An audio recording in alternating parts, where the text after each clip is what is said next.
السلام علیکم ورحمۃ اللہ وبرکاتہ۔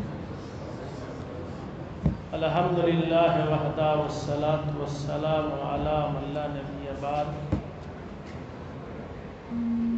اعوذ باللہ من الشیطان الرجیم، بسم اللہ الرحمن الرحیم۔ یا ایھا الناس اتقوا ربکم الذی خلقکم من نفس واحدہ وخلق منها زوجها وبث منهما رجالا كثيرا ونساء واتقوا الله الذي تساءلون به والارحام ان الله كان عليكم رقيبا۔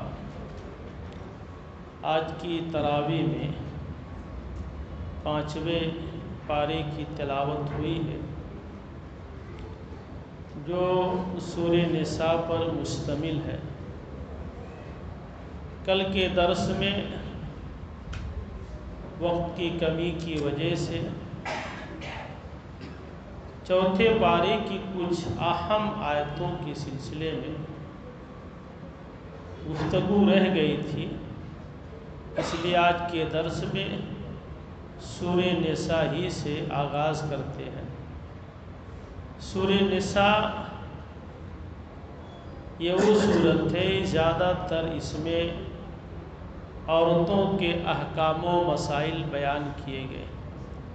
سب سے پہلے اللہ تعالیٰ نے اس حوالے سے ارشاد فرمایا ہے کہ تمام نسل انسانی کی اصل ایک ہی ہے، ایک ہی نفس سے مرد اور عورت پیدا کیے گئے۔ اس کے بعد اللہ رب العالمین نے اسی رشتے کے حوالے سے اس بات کی تاکید کی ہے کہ آپس کے رشتے ناطے ٹوٹنے نہیں چاہیے۔ جس اللہ کے حوالے سے تم رشتے داریاں طلب کرتے ہو، رشتے مانگتے ہو، ایک دوسرے سے رشتہ و ناطہ طے کرتے ہو، اس اللہ تعالیٰ سے ڈرتے ہو۔ شریعت میں رشتہ و ناطہ کو توڑنا بہت بڑا جرم قرار دیا گیا، بلکہ بعض روایتوں میں یہاں تک وعید سنائی گئی ہے کہ لا يدخل الجنۃ قاطع رحم، رشتے کو کاٹنے والا جنت میں داخل نہیں ہو سکتا۔ محدثین اپنے طور پر اس کی توجیہ کرتے ہیں کہ اول وہلہ میں داخل نہیں ہو سکتا، تو رشتے کو کاٹنے والا جنت میں داخل نہیں ہو سکتا۔ ذخیرہ احادیث میں بار بار اس بات کی تاکید کی گئی ہے کہ صلہ رحمی کرو، رشتے داروں کا خیال رکھو، ان کی ضروریات کا خیال رکھو، بلکہ صدقات خیرات میں ان کو ترجیح دو، فوقیت دو، پہلے ان کو دیکھو پھر دوسروں کو دیکھو تاکہ رشتے آپس میں جڑے رہیں۔ اس کے بعد اللہ تعالیٰ نے ان لوگوں کو جو لوگ اس زمانے میں یتیم بچیوں کی دیکھ ریکھ کرتے تھے اور بسا اوقات اگر وہ بچیاں دولت مند ہوتی، خوبصورت ہوتی تو ان سے شادیاں بھی کر لیتے تھے، وہی ان کی دیکھ بھال کرنے والے، لیکن یتیم ہونے کے ناطے ان کے ساتھ عدل و انصاف نہیں کرتے، مہر کم سے کم دیتے، نان و نفقہ کم دیتے، جو عام طور پر آزاد عورت کے ساتھ باپ والی بچی کے ساتھ کرتے تھے، وہ یتیم بچی کے ساتھ نہیں کرتے تھے۔ تو اللہ تعالیٰ نے اسی تناظر میں حکم دیا کہ اگر ان بچیوں کے ساتھ تم انصاف نہیں کر سکتے تو ان کے علاوہ سماج میں جو اور عورتیں ہیں ان سے شادی کر لو، ارے ایک کے بجائے 2 سے کر لو، 3 سے کر لو، 4 سے کر لو، لیکن کم سے کم ان یتیم بچیوں پر ظلم نہ کرو۔ اسی تناظر میں اللہ تعالیٰ نے یہ 4 شادیوں کی اجازت دی ہے۔ اللہ نے بیان کیا ہے کہ وَإِنْ خِفْتُمْ أَلَّا تُقْسِطُوا فِي الْيَتَامَىٰ، اگر تمہیں ڈر ہے کہ تم یتیموں کے بارے میں انصاف نہیں کر سکتے فَانْكِحُوا مَا طَابَ لَكُم مِّنَ النِّسَاءِ مَثْنَىٰ وَثُلَاثَ وَرُبَاعَ۔ تو اللہ نے کہا ان کو چھوڑ کر کے آزاد عورتوں میں سے معاشرے میں جو اور عورتیں ہیں تمہیں جو پسند ہو 2 شادی کر لو، 3 شادی کر لو، 4 شادی کر لو۔ یہ اجازت ہے، یہ حکم نہیں ہے، سمجھ رہے ہیں؟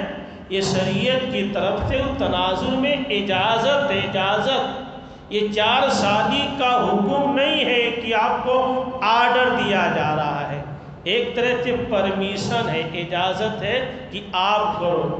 اس میں بھی حد بندی ہے، اس میں بھی حد بندی ہے کہ فَإِنْ خِفْتُمْ أَلَّا تَعْدِلُوا، اگر تمہیں ڈر ہے کہ تم ان کے درمیان عدل نہیں کر سکتے، انصاف نہیں کر سکتے، فَوَاحِدَةً، تو ایک ہی پر کفایت کرو۔ احادیث میں بڑی سخت تاکید کی گئی ہے کہ عدل و انصاف کرو۔ اگر عدل و انصاف نہیں کر سکتے تو کل قیامت کے دن اس کی بڑی سخت وعید اور سزا سنائی گئی۔ آگے اللہ رب العالمین نے اسی سورہ نساء کے اندر وراثت کے مسئلے کا ذکر کیا۔ وراثت کا مسئلہ، میراث کا مسئلہ آج ہمارے سماج کا اہم مسئلہ بن گیا۔ چھوٹی چھوٹی سنتوں پر ہم عمل کرنے کی کوشش کرتے ہیں، لیکن ایک اہم فریضہ جس کی تاکید کی گئی ہے، جس کا حکم دیا گیا ہے، اور الحمدللہ اب تک ہندوستان میں اس پر کوئی پابندی نہیں، کوئی مسئلہ نہیں ہے، لیکن پھر بھی سماج کا سمجھ لیجئے 98%، میں 2% چھوڑ دیتا ہوں، 98% لوگ ایسے ہیں جو بہنوں کو، بیٹیوں کو وراثت میں حصہ نہیں دیتے۔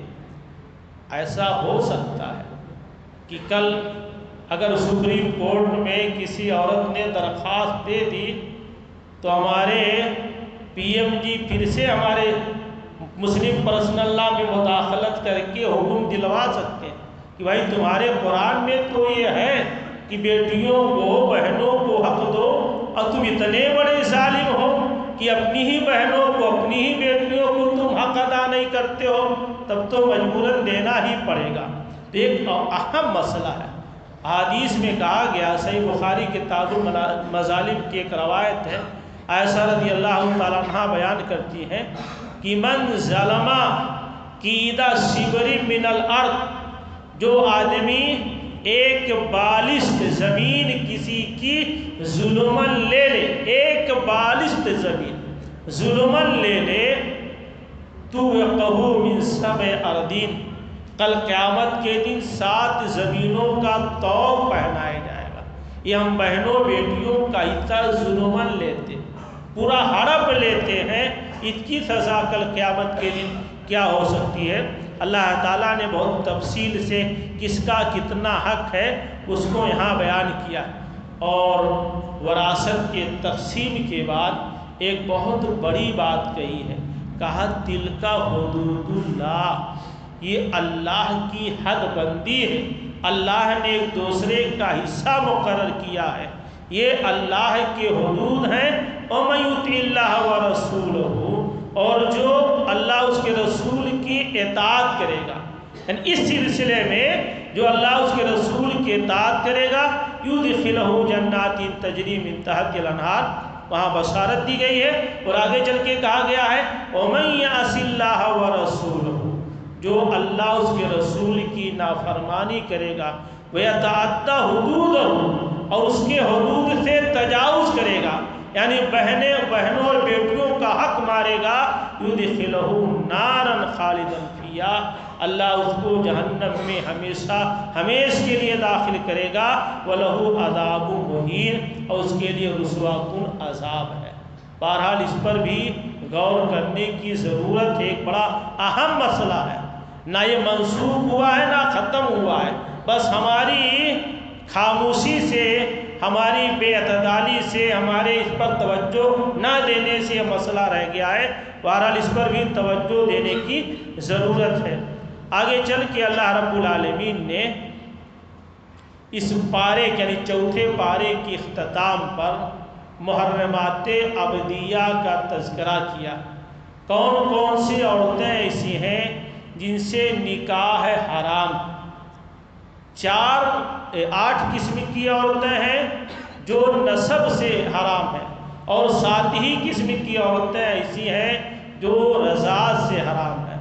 اللہ نے یہاں تفصیل سے بیان کیا ہے، حرمت علیکم امہاتکم، ماں سے نکاح کرنا حرام ہے، بہنوں سے نکاح کرنا حرام ہے، بیٹیوں سے نکاح کرنا حرام۔ پہلا رشتہ ماں، دوسری بیٹی، تیسری بہن، وَأَمَّأَتُكُمْ اور چوتھی پھوپھی، پانچویں خالہ اور چھٹی بھتیجی اور 7ویں بھانجی، بھائی کی بیٹی، بہن کی بیٹی۔ یہ 7 رشتے نسب سے حرام ہیں، اور یہی رشتے رضاعت سے بھی حرام ہیں، دودھ سے بھی حرام ہے۔ مثلا ایک ہماری سگی بہن ہے، اس سے ہمارا رشتہ حرام ہے۔ ایک ایسی لڑکی ہے جس کو کسی عورت نے دودھ پلایا ہے، ہم نے بھی اس عورت کا دودھ پیا ہے، دونوں دودھ شریک بھائی بہن ہیں، تو یہ رشتہ ویسے ہی حرام ہے جیسے نسب سے حرام ہے، ویسے یہ رضاعت سے حرام ہے۔ تو 7 رشتے نسب سے حرام ہیں، اور 7 رشتے رضاعت سے حرام ہیں، اور 4 رشتے سسرالی حوالے سے حرام ہیں۔ مثلا بیوی کی ماں جو ہماری ساسو ماں لگتی ہے، اس سے نکاح حرام۔ ایسے ہی بیوی کی موجودگی میں اس کی سگی بہن سے نکاح کرنا حرام ہے۔ بیوی کی موجودگی میں اس کی بھتیجی سے، یعنی ہم پھوپھا لگے، وہ ہمارے سالے کی بیٹی ہو، بھتیجی، اس سے بھی رشتہ حرام ہے۔ ایسے ہی بیوی کی بھانجی، یعنی بیوی کی دوسری بہن جس کے ہم خالو لگتے ہوں، اس بچی سے بھی رشتہ حرام ہے۔ یہ وہ رشتے ہیں جن سے پردہ نہیں ہے، یہ وہ رشتے ہیں جن سے پردہ نہیں ہے۔ البتہ سالی ہے یا اور رشتے، ان سے پردہ ہے۔ کچھ رشتے محرمات ابدیہ میں سے۔ اب ان کے علاوہ جتنے بھی رشتے ہیں، جتنے بھی آپ کزن کہہ لیں، خالہ زاد، ماموں زاد، پھوپھی زاد، سب سے پردہ ضروری ہے، کیونکہ جن سے نکاح ہو سکتا ہے ان سے پردہ ضروری ہے۔ اور یہ بھی سچ ہے کہ عام طور پر ہمارے گھروں میں برائیاں انہی کزن سے ہوتی ہیں، جن کا آمد و رفت عام طور پر گھروں میں رہتا ہے، جو دور کے ہیں، جن کا کبھی آنا جانا نہیں ہوتا ہے، ان سے برائیوں کا امکان کم ہوتا ہے۔ لیکن جن کے ہاں آنا جانا ہے، پردہ نہیں ہے، ان سے برائیوں کا امکان زیادہ ہوتا ہے۔ لہذا ایسے رشتے جن سے نکاح جائز و درست ہے، کبھی بھی ہو سکتے ہیں، ان سے پردہ کرنا بے حد ضروری ہے۔ شریعت نے اس پر سخت تاکید کی ہے۔ ایسے ہی 5ویں پارے کا جو آغاز ہوتا ہے، وَالْمُحْصَنَاتُ مِنَ النِّسَاءِ، وہ عورت جو شادی شدہ ہے، کسی شوہر کے ماتحت ہے، طلاق کھلا نہیں ہوا، اس عورت سے بھی نکاح کرنا حرام ہے۔ وَالْمُحْصَنَاتُ مِنَ النِّسَاءِ، جب تک کہ اس کا خلاق و طلاق نہ ہو جائے، اس سے بھی نکاح کرنا حرام ہے۔ اور پھر آگے چل کے اللہ رب العالمین نے اسی رشتوں کے حوالے سے بڑی اہم باتیں بیان کی ہے کہ ہر ایک کے حقوق کو کما حقہ ادا کرتے رہنا چاہیے۔ آگے اللہ رب العالمین نے کھانے پینے کے حوالے سے ایک اہم بات بیان کی ہے کہ یا الذین آمنوا لا تأکلوا اموالکم بینکم بالباطل، کہ ایمان والو آپس میں ایک دوسرے کے مال کو باطل طریقے سے نہ کھاؤ، ایک دوسرے کے مال کو باطل طریقے سے نہ کھاؤ، دھوکہ دے کر کے، ناپ تول میں کمی پیدا کر کے، یا کہ کوئی چیز ڈپلیکیٹ آپ بیچ کر کے، یا جیسے جہیز کے حوالے سے، یہ سب باطل چیزیں ہیں، ناجائز چیزیں، اس طریقے سے کھانا بھی شریعت نے حرام قرار دیا۔ اس کے بعد اللہ رب العالمین نے سماجی ڈھانچے کو درست کرنے کے لیے کچھ ایسے احکامات دیے ہیں کہ اللہ کی عبادت و بندگی کے ساتھ ساتھ باہم ایک دوسرے کے حقوق کی ادائیگی بھی ضروری ہے۔ یہ سورہ نساء کی بڑی اہم آیتوں میں سے شمار کی جاتی ہے کہ وَاعْبُدُوا اللَّهَ، اللہ کی عبادت کرو، وَلَا تُشْرِكُوا بِهِ شَيْئًا، اور اللہ کے ساتھ کسی کو شریک نہ ٹھہراؤ، وَبِالْوَالِدَيْنِ إِحْسَانًا، اور والدین کے ساتھ اچھا سلوک کرو۔ اللہ کی عبادت و بندگی کے بعد ہماری توجہ سلوک کے سب سے زیادہ مستحق ہمارے والدین۔ قرآن مجید میں کئی آیتوں میں والدین کے ساتھ اچھے سلوک و برتاؤ کی بڑی سخت تاکید کی گئی ہے۔ حدیث میں ایک مرتبہ حدیث میں آتا ہے کہ ایک مرتبہ ایک صحابی نے آ کر کے اللہ کے رسول سے پوچھا، من احق الناس بحسن صحابتی، یا رسول اللہ، اے اللہ کے رسول، میرے والدین میں میرے حسن سلوک کی سب سے زیادہ مستحق کون ہے؟ تو آپ نے فرمایا امک، تیری ماں۔ دوسری بار پوچھا، کہا تیری ماں۔ تیسری بار پوچھا، کہا تیری ماں۔ چوتھی بار پوچھا تو کہا کہ تیرا باپ۔ تو ماں کا درجہ باپ سے زیادہ کا مطلب باپ ویلو کم نہیں ہو جاتی، لیکن ماں 3 ایسے مراحل سے گزرتی ہے، مثلاً بچے کو 9 مہینہ پیٹ میں رکھنا، اور اس کے بعد پیدائش کے وقت درد تکلیف برداشت کرنا، 1.5-2 سال تک گیلے بستروں میں سو کر کے بچے کی پرورش برداشت کرنا، رات کو کبھی بھی بچہ رو دیا ماں کی آنکھ کھل جاتی ہے جبکہ باپ سوتے ہوئے ڈسٹرب ہو جاتا ہے۔ تو یہ 3 مراحل ایسے ہیں، وہاں باپ شریک نہیں ہوتا، وہاں صرف ماں ہی کا رول ہوتا ہے۔ اس لیے شریعت نے ماں کا درجہ بہت بڑا کیا ہے۔ ماں کا درجہ کتنا بڑا ہے، ایک حدیث سے آپ اندازہ لگائیے۔ عبداللہ بن عمر رضی اللہ تعالیٰ عنہما کی روایت ہے، وہ بیان کرتے ہیں کہ ایک مرتبہ ایک شخص اللہ کے نبی کے پاس آیا اور کہا کہ انی اذنبت یا رسول اللہ، اے اللہ کے رسول، مجھ سے گناہ ہو گیا ہے، میں اس گناہ سے توبہ کرنا چاہتا ہوں، اس کا کیا کفارہ ہو سکتا ہے؟ اللہ کے نبی نے کہا، کیا تمہاری والدہ زندہ ہیں؟ کہا نہیں۔ کہا کیا تمہاری خالہ ہیں؟ کہا ہاں میری خالہ زندہ ہیں۔ اللہ کے نبی نے کہا جاؤ ان کی خدمت کرو، اس طرح سے تمہارے گناہوں کا کفارہ ہو جائے گا۔ جب خالہ کی خدمت کرنے سے ایک بہت بڑے گناہ کا کفارہ ہو سکتا ہے، تو اپنی ماں کی خدمت کرنے سے کس طرح کے گناہ بچ سکتے ہیں، سب کے سب جڑ سکتے ہیں۔ بہرحال اس پر کبھی گفتگو کریں گے انشاءاللہ۔ آگے اللہ تعالیٰ نے بیان کیا ہے کہ قرابت داروں کے ساتھ اچھا سلوک کرو، یتیموں کے ساتھ اچھا سلوک کرو، پڑوسیوں کے ساتھ اچھا سلوک کرو، دور کا پڑوسی ہو، قریبی پڑوسی ہو، حتیٰ کہ سفر میں تھوڑی دیر کے لیے بننے والا جو ساتھی ہے اس کے ساتھ بھی اچھا سلوک کرو، اور اپنے ماتحتوں کے ساتھ، غلاموں کے ساتھ اچھا سلوک کرو۔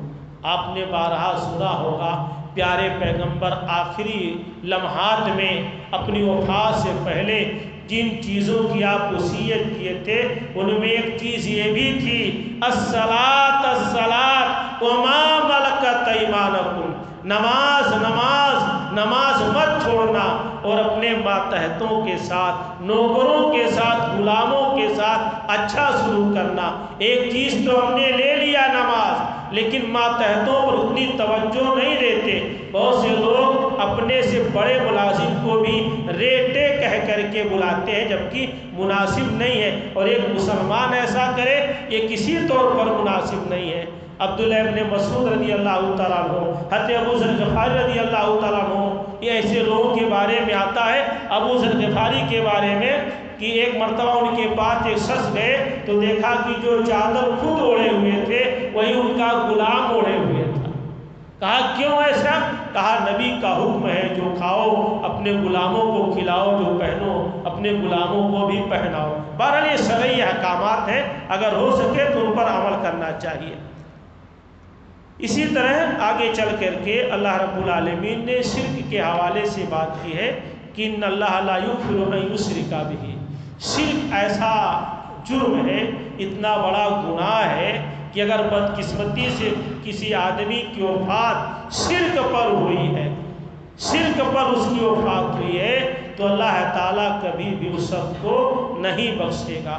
اور گناہ ہے، ممکن ہے اللہ بخش دے، بخش ہی دے ضروری نہیں ہے، کیونکہ اللہ تعالیٰ کے یہاں عدل ہے، انصاف ہے۔ افنجعل المسلمین کالمجرمین، کیا ہم مجرموں کو مسلمانوں کی طرح بنا دیں گے؟ جو جرم کرے گا اس کو اللہ سزا دے گا، ممکن ہے معاف بھی کر دے، لیکن شرک ایسا گناہ ہے کہ اگر شرک پر وفات ہوئی ہے تو اللہ تعالیٰ کبھی بھی معاف نہیں کرے گا۔ وہ اللہ تعالیٰ نے گویا اپنا ایک اصول بنا لیا ہے، تو شرک جیسے بڑے گناہ سے بچنا چاہیے۔ شاید کسی درس میں نے بیان کیا تھا کہ معاذ بن جبل رضی اللہ تعالیٰ عنہ کہتے ہیں اوصانی خلیلی 10 کلمات، میرے خلیل نے مجھے 10 باتوں کی وصیت کی، ان میں سے سب سے پہلی وصیت یہ کی لا تشرک باللہ، اللہ کے ساتھ شرک نہ کرنا، وَإِن قُتِلْتَ أَوْ حُرِّقْتَ، اگرچہ تم قتل کر دیے جاؤ یا آگ میں جلا دیے جاؤ۔ اور میں نے پڑھا تھا باب تفصیل سے وَإِن قُتِلْتَ، اگرچہ تم بوٹی کر دیے جاؤ، اگرچہ تم آگ میں جلا دیے جاؤ، بوٹی کر دیا جانا گوارا کر لینا، آگ میں جلا دیا جانا گوارا کر لینا، لیکن اللہ کے ساتھ شرک نہ کرنا، یہ شرک بہت بڑا جرم ہے اور بہت بڑا گناہ ہے۔ اس کے بعد ایک آخری بات میں آپ کو پیش کرنا چاہتا ہوں چند منٹ میں، منہج کے حوالے سے بڑی مشہور آیت ہے سورہ نساء کی، یا ایھا الذین آمنوا اطیعوا اللہ واطیعوا الرسول، اے ایمان والو اللہ کی اطاعت کرو اور رسول کی اطاعت کرو، وَأُولِي الْأَمْرِ مِنْكُمْ، اور تم میں سے جو اولی الامر ہیں، حکمراں ہیں، ائمہ ہیں، ان کی اطاعت کرو۔ جو لوگ تقلید کے قائل ہیں، جو اللہ اور اس کے رسول کو چھوڑ کر کے اماموں کی اقتدا پیروی کرتے ہیں، وہ اسی آیت کو حوالے میں پیش کرتے ہیں۔ لیکن اس آیت کو آپ گہرائی سے دیکھیں تو آپ کو اندازہ ہوگا کہ اس کا صحیح مفہوم کیا ہے۔ اللہ کہہ رہا اللہ کی اطاعت کرو اور رسول کی اطاعت کرو، وَأُولِي الْأَمْرِ مِنْكُمْ۔ آپ کبھی دیکھیے گا، یہ آیت ہے 59 نمبر کی آیت ہے، یا الذین آمنوا، غور سے سنیں آپ، یا الذین آمنوا اطیعوا اللہ، اللہ کی اطاعت کرو، وَأَطِیعُوا الرَّسُولَ، اور رسول کی اطاعت کرو، وَأُولِي الْأَمْرِ مِنْكُمْ۔ یہاں اطیعوا اولی الامر اللہ نے چھوڑ دیا، اللہ کے ساتھ اطیعوا اللہ، اطیعوا الرسول، اطیعوا اولی الامر ہونا چاہیے، لیکن یہاں سے اللہ نے اطیعوا ہٹا دیا، کیا کہا وَأُولِي الْأَمْرِ مِنْكُمْ۔ اطیعوا اللہ، اطیعوا الرسول، وَأُولِي الْأَمْرِ مِنْكُمْ ہونا چاہیے کہ تینوں جگہ پر اطیعوا ہوتا، اطیعوا اللہ، وَأَطِیعُوا الرَّسُولَ، وَأَطِیعُوا أُولِي الْأَمْرِ، لیکن اولو الامر کے ساتھ اطیعوا نہیں، اللہ کے ساتھ اطیعوا ہے، رسول کے ساتھ اطیعوا ہے، اولی الامر کے ساتھ اطیعوا نہیں۔ اس کا مطلب اللہ کی اطاعت ہمیشہ واجب الامر ہے، رسول کی اطاعت ہمیشہ ہر حالت میں واجب الامر ہے، لیکن امیر کی اطاعت، حکمراں کی اطاعت، خلیفہ کی اطاعت، امام کی اطاعت، یہ اللہ اس کے رسول کی اطاعت سے مشروط ہے۔ کوئی بڑے سے بڑا امام، اس کی بات اسی وقت مانی جائے گی جب اس کی بات اللہ اس کے رسول کے بات کے مطابق ہوگی، کیونکہ اس کو اختیار الگ سے نہیں ہے کہ اللہ اس کے رسول کو چھوڑ کر صرف اس کی اطاعت کرو۔ اسی لیے ہم اہل حدیث ائمہ کی اسی بات پر عمل کرتے ہیں جو قرآن و حدیث کے مطابق ہو، جو قرآن و حدیث کے خلاف ہو۔ اگر صحابی کی بات نہ ہو، صحابی کی بھی بات قرآن حدیث کے خلاف ہو، تو اس کو بھی اہل حدیث نہیں مانتا۔ یہ بھی ہماری گستاخیوں میں سے ایک گستاخی سمجھی جاتی ہے کہ یہ تو صحابہ کے بھی گستاخ ہیں، ائمہ کا کیا احترام کریں گے؟ لیکن ظاہر سی بات ہے، ہمارے لیے اللہ اس کے رسول کی اطاعت واجب الاتباع ہے۔ کسی اور کی اطاعت اس وقت ہے جب اس کی بات قرآن حدیث کے مطابق ہوگی، ورنہ اس کی بات ہم کبھی بھی نہیں مانتے۔ تو پہلی چیز دیکھیے، اطیعوا اللہ و اطیعوا الرسول و اولی الامر منکم، اللہ کی اطاعت کرو، رسول کی اطاعت کرو اور اولو الامر کی اطاعت کرو۔ آگے ہے فَإِن تَنَازَعْتُمْ فِي شَيْءٍ، اگر تم آپس میں اختلاف کر لو کسی چیز کے بارے میں، کسی بھی مسئلے میں اگر تم اختلاف کر لو، فی شیء نکرہ ہے، کسی بھی چیز کے بارے میں، فَرُدُّوهُ، تو اس چیز کو لوٹاؤ، اِلَى اللَّهِ، اللہ کی طرف، وَإِلَى الرَّسُولِ، رسول کی طرف۔ یہاں سے اولو الامر غائب، یہاں سے اولو الامر اللہ نے ہٹا دیا۔ اختلاف کی صورت میں ہمارے پاس دو ہی ریفرنس بک ہیں، اللہ کی کتاب، رسول کی حدیث، کسی تیسری جگہ ہمیں جانے کی ضرورت نہیں ہے، کیونکہ قرآن خود کہہ رہا، اللہ خود کہہ رہا ہے اگر تم کسی مسئلے میں اختلاف کرو تو اس مسئلے کو کہاں لوٹاؤ؟ اِلَى اللَّهِ وَإِلَى الرَّسُولِ، اللہ کی طرف اور رسول کی طرف۔ ان کنتم تؤمنون باللہ والیوم الآخر، اگر واقعی تم اللہ پر اور آخرت پر ایمان رکھتے ہو تو اختلاف کی صورت میں کہاں؟ صرف اور صرف اللہ اس کے رسول کی طرف لوٹاؤ۔ ذالک خیر، یہی بہتر ہے، وَأَحْسَنُ تَأْوِيلًا، اور انجام کے اعتبار سے اچھا ہے۔ منہج کو سمجھنے کے لیے صرف یہی ایک آیت ہی کافی ہے، اگر اللہ تعالیٰ آنکھ کھول دے، ادھر ادھر بھٹکنے کی ضرورت نہیں۔ تو یہ بہت بڑی اہم چیز ذہن میں آئی کہ آپ کو بتا دوں۔